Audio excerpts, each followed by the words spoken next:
Welcome back, focused learners. So today, we're unraveling a pretty incredible historical mystery in this explainer. Every great empire kind of thinks its reign is going to last forever, and the ruling power we're looking at today, absolutely no exception. We are setting the stage right in the early 4th century CE, looking at a thriving global superpower that literally vanished almost overnight. And when we say superpower, we really mean it. For nearly a century, the Andhra Ikshvaku dynasty sat right at the absolute center of South Indian trade, power, and faith. Seriously, if you looked at their kingdom back then, you'd see this incredibly lush valley, just lined with magnificent marble stupas and overflowing with Roman gold. They possessed absolute wealth and, honestly, indisputable authority. Okay, so let's dive right into this. Because despite all that unimaginable wealth and all that monumental architecture, in the early 4th century CE, there is just total silence. The kingdom essentially just evaporates from the historical record.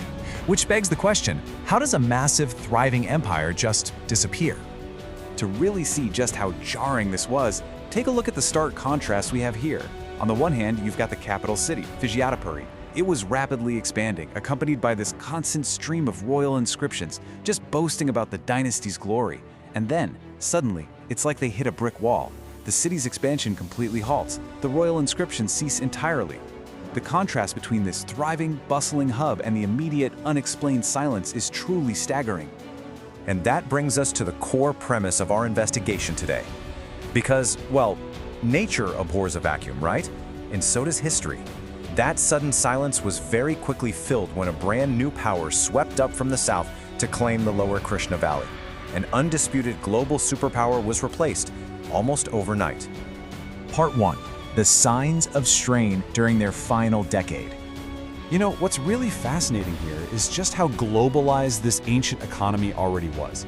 The Ikshvakus relied heavily on these incredibly lucrative Indian Ocean trade routes. But thousands of miles away, the Western Roman Empire was facing its own severe economic crises. And that distant turmoil, it drastically choked the flow of foreign Roman gold into the Krishna Valley ports. Their absolute main artery of wealth was suddenly blocked. Right, and as that trade revenue dried up, the domestic costs were becoming totally crushing. We're talking massive monastic complexes to maintain, grand royal armies to pay, and heavy agricultural subsidies to uphold. Trying to maintain all of this without that constant influx of Roman gold created severe fiscal friction. Basically, they were bleeding money. So the crucial takeaway here is this. Right before the total collapse, the Ikshvaku kingdom was incredibly vulnerable internally. The economic engine that had propelled this magnificent state for a century was simply running out of steam. They were broke, heavily overextended, and entirely exposed. Section 2. The Southern Storm and the Pallava Invasion.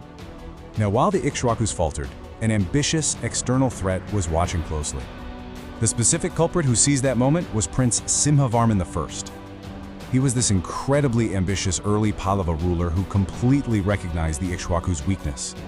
Exercising some pretty ruthless strategic opportunism, he launched a decisive, fast-moving military campaign northward, driving straight into the lower Krishna basin.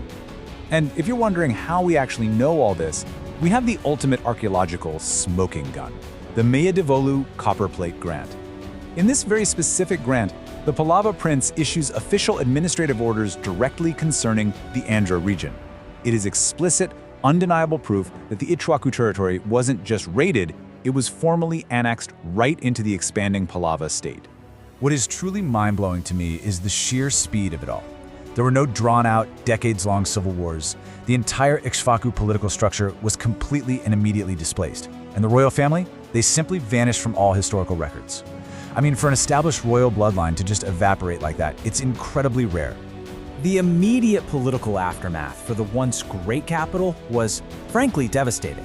Vijayapuri, a city that was once the bustling, constantly expanding heart of South Indian authority, instantly lost its political supremacy. It was completely stripped of its status and just left to fade as the real center of power shifted south. You can really feel the tragedy of this sudden shift when you look at Nagarjunakonda's past versus its immediate future.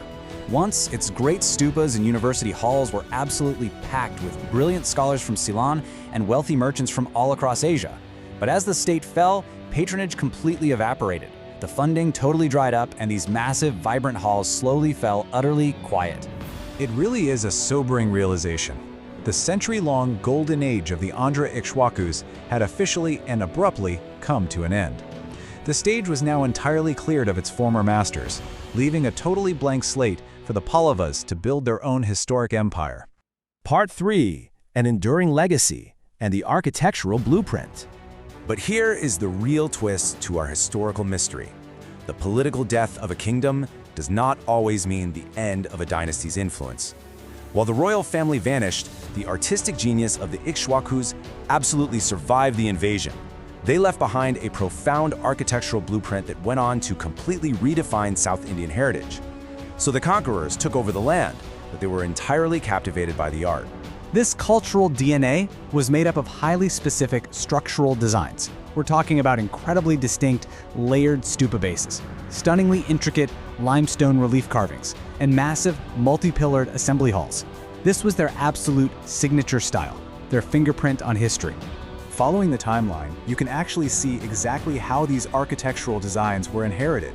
They didn't die with Vijayapuri, they were adapted and utilized first by the conquering Early Pallavas, then passed down to the Vishnukundinas, and even later to the Chalukyas.